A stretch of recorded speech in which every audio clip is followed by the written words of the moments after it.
Selamat datang di Extra Raw, di mana kita akan nge-recap dan nge-review episode Raw hari ini tanggal 28 Juli 2026. Triple H sama General Manager Raw Adam Pearce gebuka acara dari dalam kandang Hell in a Cell buat acara penimbangan badan resmi jelang duel SummerSlam Hell in a Cell antara Brock Lesnar lawan King of the Ring Oba Femi. Pearce ngumumin kalau berat Oba ada di angka sekitar 137 kg. Terus Brock Lesnar datang bareng Paul Heyman. Tapi dia malah milih tetap di luar kandang dan ngunci pintu kandangnya dari luar. Heyman menyebut kalau Oba itu underdog di sini, ngingetin semua orang soal rekor ngeri Lesnar di Hell in a Cell. Terus ngebocorin kalau Brock udah nimbang badan duluan di belakang panggung dengan berat 137 kg juga. Brock bilang ke Oba kalau dia bakal nemuin dia di SummerSlam. Habis itu ninggalin kuncinya gitu aja di luar kandang. Oba langsung ngebalas kalau pas harinya tiba nanti, Brock lah yang sebenarnya terjebak di dalam kandang bareng Oba. Begitu Brock pergi, Oba langsung ngamuk dan ngebantai para petugas keamanan di dalam kandang pakai pukulan keras, chokeslam dan ditutup sama gerakan Fall from Grace. Seru sih seandainya kita bisa lihat Oba Femi sama Brock Lesnar baku hantam langsung di situ. Tapi ya jelas WWE sengaja nahan dan nggak mau ngebocorin semuanya sekarang. Ini trik yang bagus banget buat bikin fans makin penasaran sama duel SummerSlam mereka nanti. Taktik booking yang klasik emang, nggak ngebongkar semua di Raw biar fans semakin haus pas nonton di acara premium nanti. Menurutku, Oba lagi-lagi berhasil ngebawain promo yang mantep dan kelihatan pede banget. Sementara Paul Heyman ya kayak biasa, selalu pintar ngebawa suasana.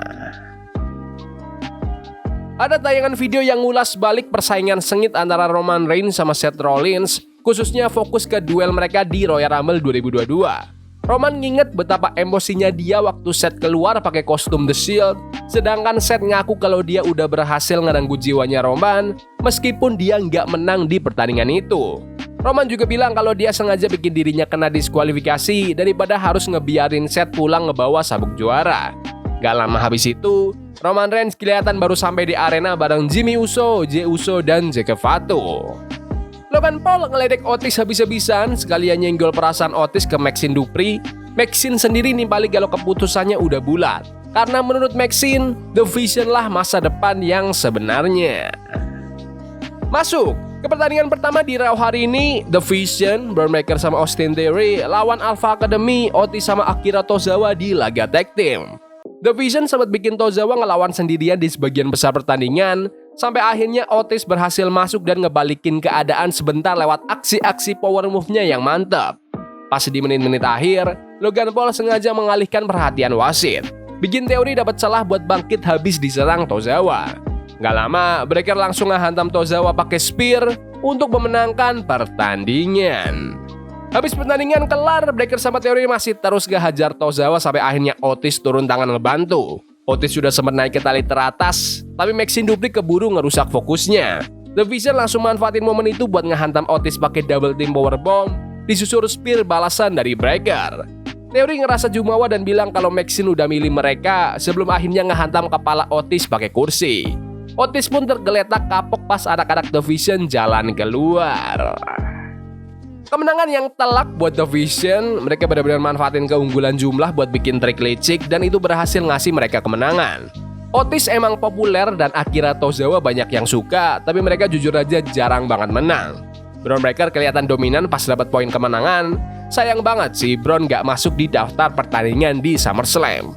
Sabetan kursinya tadi kelihatan sadis tapi tetap dibikin seaman mungkin karena Austin Theory sebenarnya nggak ngehantam kepala Otis secara langsung. Rasanya tiap minggu kita disuguhin hal yang sama terus. The Vision kelihatan makin kuat. Mereka benar-benar nggak punya musuh babyface yang sepadan buat diajak perselisihan. Aku juga nggak paham kenapa The Street Profits malah dihilangin dari TV berminggu-minggu padahal harusnya mereka lebih sering dipakai. Jackie Redmond sempat wawancara LA Knight di belakang panggung. LA bilang kalau dia masih tetap waspada karena The Bloodline udah bersatu lagi. Dan dia makin mantap sama tujuannya buat ngancurin The Bloodline sampai hancur sekalian. Raquel Rodriguez sama Sol Ruka ngasih promo terpisah jelang laga Women's Intercontinental Championship mereka. Sol bilang kalau dia udah pernah ngalahin Raquel sekali dan dia berencana buat ngelakuin hal yang sama sekali lagi. Ethan Page ngebahas soal Rey Mysterio pas diwawancara di belakang panggung. Ethan ngakuin kalau dia emang kalah di pertandingan sebelumnya, tapi dia nambahin kalau dia berhasil bikin Ray cedera setelahnya, dan janji bakal bikin Ray pensiun dini buat selamanya. Ada juga tayangan video yang menyoroti perjuangan Chad Gable mengejar gelar Intercontinental Championship. Gable ngerenungin kegagalan-kegagalan dia belakangan ini dan bilang kalau kehilangan semuanya justru ngebantu dia nemuin lagi tujuan hidupnya. Sekarang, dia bertarung demi ngebanggain keluarga, teman-teman, dirinya sendiri, dan kota kelahirannya dengan rasa bangga, kehormatan, dan integritas penuh pas dia siap-siap pulang kampung.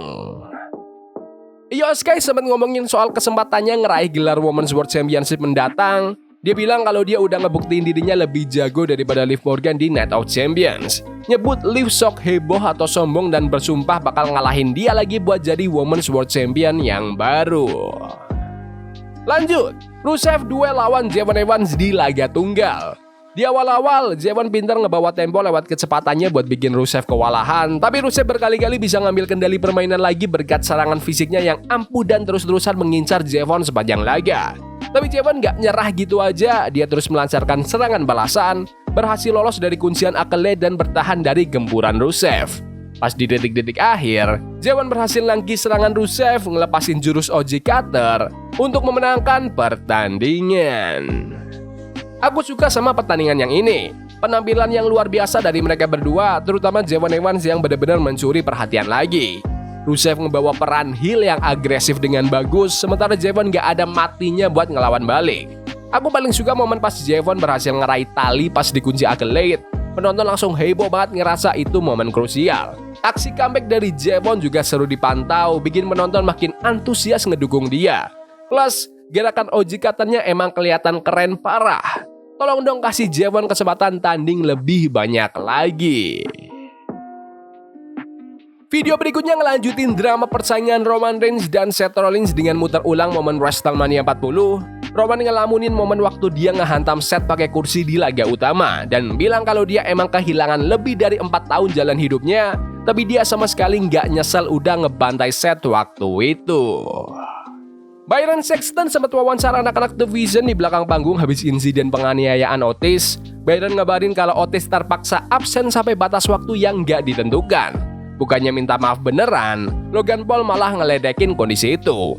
Maxine Dupri ikut-ikutan ngehina Otis sama para fans, memuji-muji Austin Theory dan bilang kalau gabung The Vision itu keputusan terbaik dalam hidupnya. Maxine nambahin, pas Otis balik nanti, Maxine bakal tetap bareng The Vision dan nyentil kalau Otis gak bakal pernah bisa dapetin cewek kayak dia lagi. Logan menutup pembicaraan dengan nyuruh Otis pulang aja, sementara Bron Breakker cuma diem aja gak ngomong sepatah kata pun. Joe Hendry sama Danhausen bikin pertunjukan musik di dalam ring, ngebawain lagu yang disengaja buat nyindir Dominic Mysterio dan Jerry McDonough. Mereka juga ditemenin sama para Minihausen plus tim pemandu sorak. Pas pertunjukan lagi jalan, petinju Ryan Garcia tiba-tiba masuk ke ring terus ngebanting gitar ke punggung Hendry. Dominic Mysterio sama Jerry McDonough langsung ngelanjutin ngehajar Hendry, Danhausen dan para Minihausen. Jadi ngebantai Danhausen sama salah satu Minihausen. Terus Dominic ngelancarin frog splash ke Danhausen sebelum akhirnya selebrasi bareng JD dan Garcia.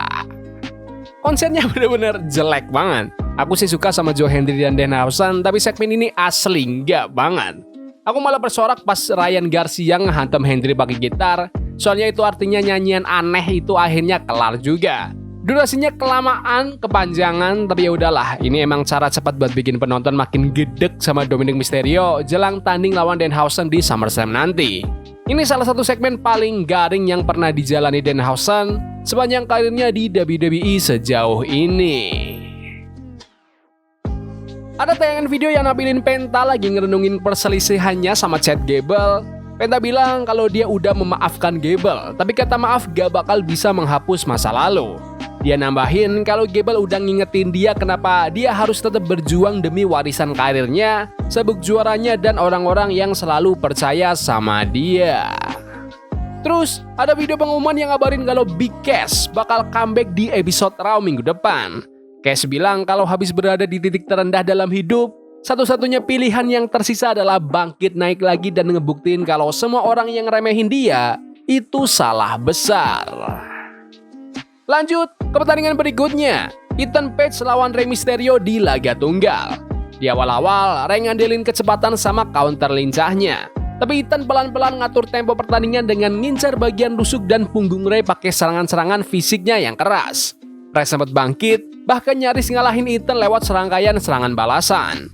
Pas di menit-menit akhir, Ethan berhasil nahan usaha 619, ngambil kendali lagi dan pakai jurus Egoplex untuk memenangkan pertandingan. Pertandingannya bagus dan seru dari awal sampai akhir. Rey Mysterio ngebawain gaya bertarung khasnya yang babak belur dulu baru ngelawan balik. Tapi Ethan Page terlalu pintar dan berhasil nahan 619 pakai apron. Menurutku, Ethan punya jurus yang lebih keren pas masih di NXT dulu, yang bentuknya mirip cutter. Pakai gerakan suplex kayak gini nih buat finisher rasanya agak kurang menggelegar sih. Kayaknya mereka harus nyariin jurus yang lebih mantap lagi buat Ethan Page. Juara Women's World Champion Liv Morgan muncul di tayangan video ngomongin soal masa-masa dia megang sabuk juara. Liv bilang kalau sepanjang karirnya dia selalu diremehkan, tapi dia terus berjuang sampai bisa ada di puncak. Dia ngakuin kemenangan Io Sky atas dirinya sebelumnya, tapi dia bilang sama sekali nggak takut buat ngadepin Io lagi. Liv berjanji bakal ngingetin semua orang kenapa dia nganggap dirinya sebagai Women's World Champion terbaik sepanjang masa. General Manager Raw, Adam Pearce ketemu sama Danhausen di belakang panggung dan nuntut dia buat mengembalikan uangnya Dominic Mysterio. Tapi Danhausen malah ngusulin gimana kalau uangnya digantung aja di atas tiang dan Pearce setuju sama usulan itu.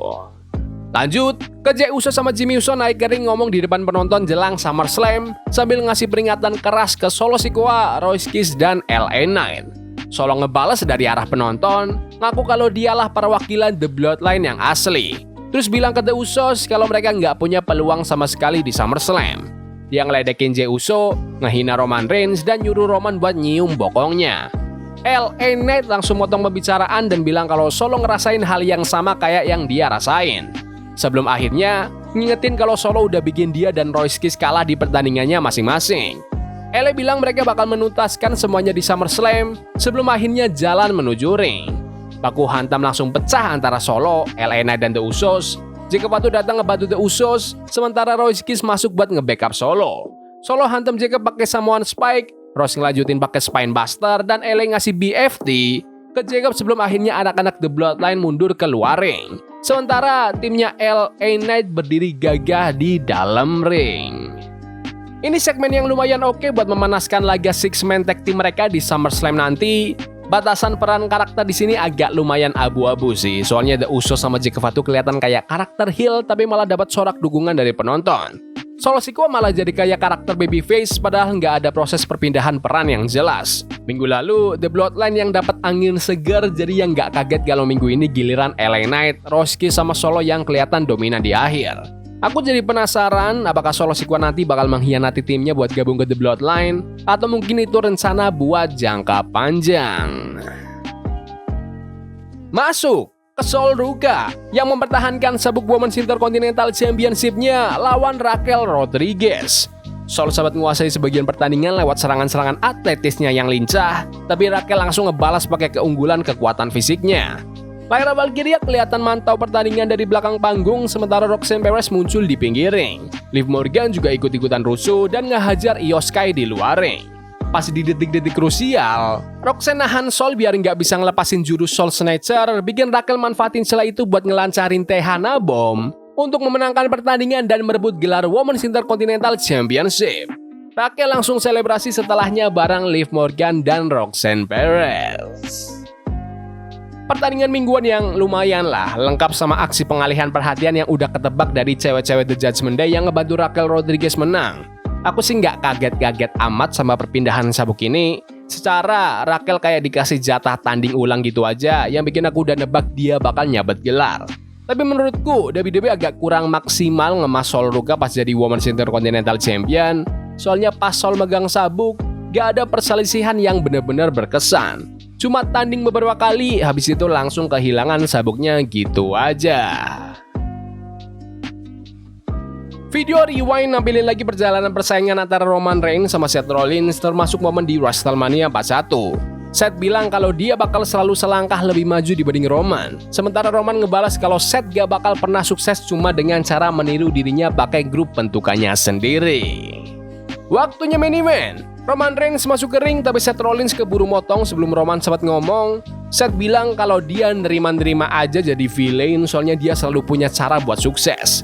Dia ngaku kalau Roman emang punya keunggulan di mana-mana kecuali di dalam ring, di mana Seth merasa dia yang megang kendali penuh atas Roman.